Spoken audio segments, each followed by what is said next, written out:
अब बड़ी खबर डीडवाना से, जहां कुचामन में बीजेपी नेता को गैंगस्टर की धमकी। विजय पलाड़ा रंगदारी के लिए धमकी मिली है।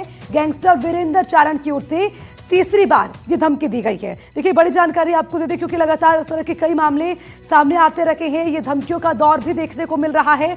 गैंगस्टर की ओर से जो धमकियां हैं, चाहे वो बड़े सुपरस्टार्स हो या फिर बड़े पॉलिटिशियंस हो, उनके लिए लगातार देखने को मिल रही है। अब इस मामले में अगर बात की जाए तो विजय पलाड़ा रंगदारी मामले में धमकी मिली और एक बार नहीं बल्कि दूसरी बार तीसरी बार ये धमकी दी गई है।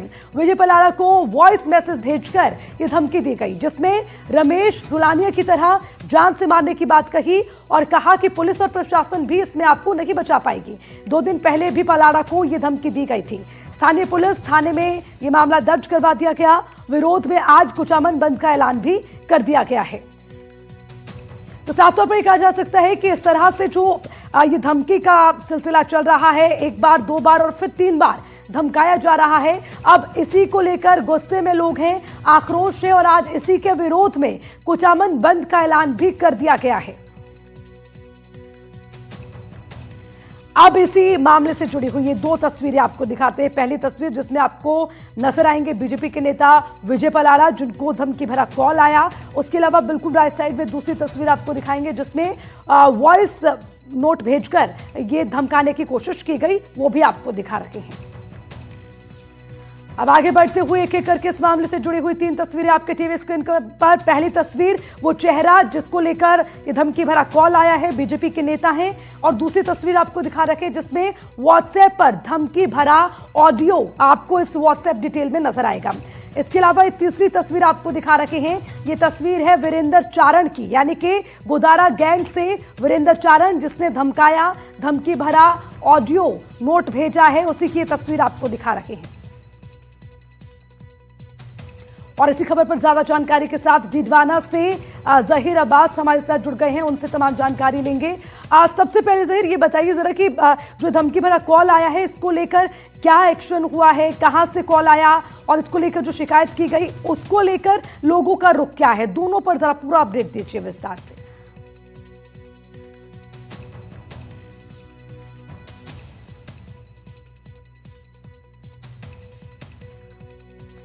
चलिए उनसे दोबारा जुड़ने की कोशिश करेंगे, लेकिन इस मामले से जुड़ी हुई तमाम तस्वीरें और इस मामले से जुड़ा हुआ पूरा अपडेट आपके टीवी स्क्रीन पर रख दिया है, क्योंकि ये मामला बेहद गंभीर है। क्योंकि आज जिस तरह से कॉल आया, ये पहली दफा नहीं है, इससे पहले भी इस तरह से धमकी भरे कॉल आते रहे हैं। हालांकि खुद उसने इस बात में जिक्र भी किया है कि जिस तरह से रमेश रुलानिया को किया, उसी तरह से जान से मारने की धमकी दी गई है। यानी कि टारगेट पर एक के बाद एक, चाहे वो बहुत बड़े व्यापारी हो या फिर कोई बड़े पॉलिटिशियन हो, उनको निशाना बना रखे हैं। और निश्चित तौर पर अब इस पूरे मामले को लेकर भी यही जांच होनी चाहिए कि आखिर इस तरह के कॉल्स, इस तरह की इसके पीछे क्या मंशा है, क्या डराने की कोशिश है या धमकाने की कोशिश है या फिर प्रदेश का माहौल खराब करने की कोशिश की जा रही है। क्योंकि अगर गैंगस्टर इसी तरह से धमकी देने के बाद प्रदेश भर में अपना माहौल बनाने की कोशिश करेंगे या लोगों पर, प्रशासन पर हावी होने की कोशिश करेंगे, तो निश्चित तौर पर पूरा प्रदेश दहशत में आएगा। तो इस पर रोक लगाने की भी जरूरत है और इसी को लेकर विरोध में आज कुचामन बंद का ऐलान भी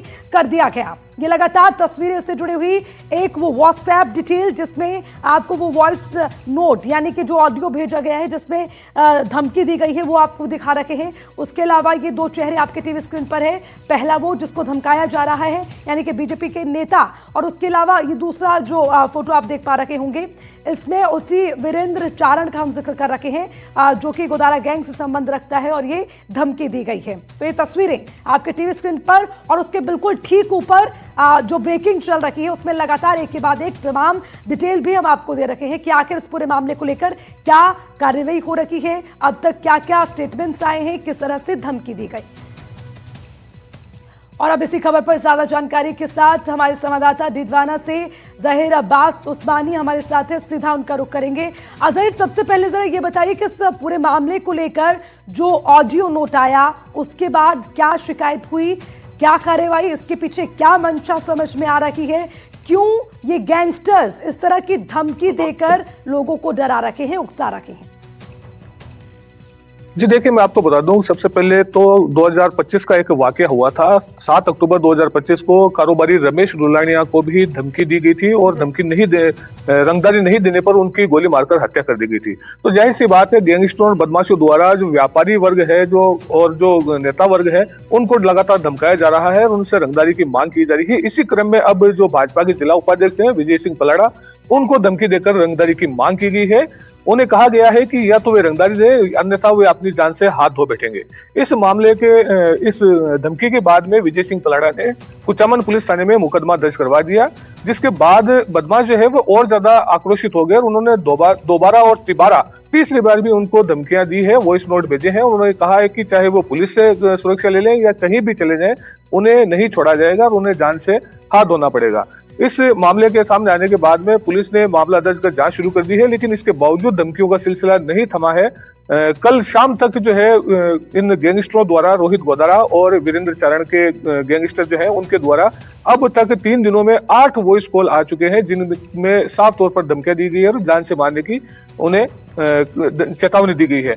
इस लगातार लोगों को धमकियां मिलने के बाद कुचामन के लोग जो हैं वो अब आक्रोशित हो गए हैं और एक मंच पर आकर के उन्होंने कुचामन बंद का ऐलान किया है। आज कुचामन बंद रखा जाएगा, इसके बाद रैली निकाली जाएगी और धरना प्रदर्शन किया जाएगा। वहीं दूसरी ओर पुलिस का कहना है कि वो लगातार जांच कर रही है।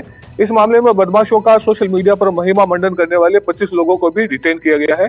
हालांकि ये जो वॉइस कॉल आए थे, इनका जो